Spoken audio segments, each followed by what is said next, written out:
Notre patiente qui a consulté pour une toux sèche et une difficulté à respirer et qu'on a parlé déjà dans la vidéo précédente de l'asthme à l'état stable, où elle était traitée est améliorée et maintenant elle est connue asthmatique, et tant qu'elle travaille dans le même milieu où il y a l'exposition aux allergènes, disons en général l'exposition aux facteurs déclenchants, elle présente toujours des crises répétées ou des symptômes qui sont augmentés en intensité et en fréquence.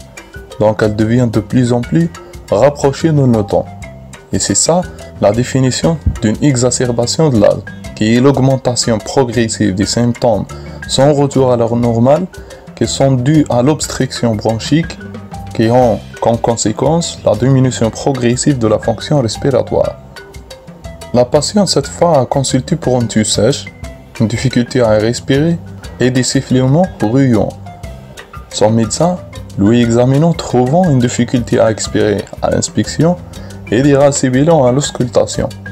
Terminant son examen par l'examen général où il a trouvé une polypnée et une tachycardie, mais aussi une fièvre qui peut orienter avec l'image à la radiographie thoracique probablement à une surinfection bronchique qui peut être le facteur déclenchant de cette exacerbation, ainsi que d'autres facteurs qui peuvent déclencher cette exacerbation comme un pneumothorax, l'exposition massive aux allergènes, une forte émotion, etc.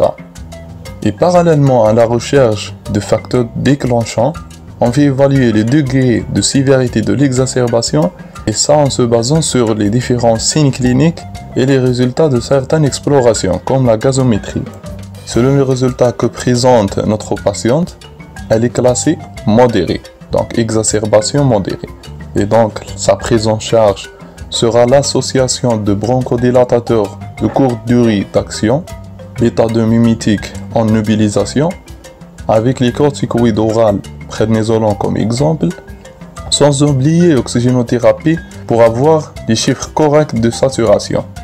Et enfin, le traitement de facteurs déclenchant la surinfection par une tubiothérapie. Toutes ces médications seront administrées tout au long en 3 à 6 heures avec une surveillance de patiente.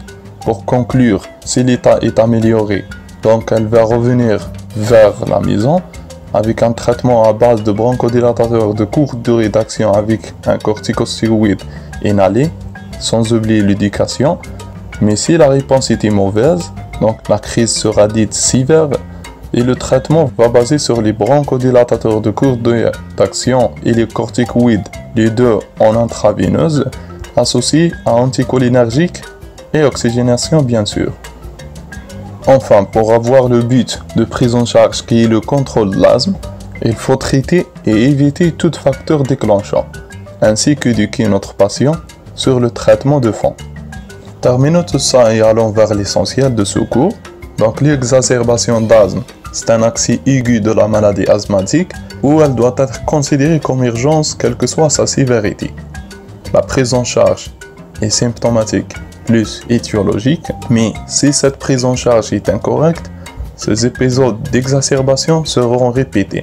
Et enfin, on dit qu'une exacerbation est une occasion pour rappeler l'importance du traitement de fond de l'asthme maladie et de l'importance de l'éducation sanitaire de l'asthmatique d'autre part. Je vous remercie.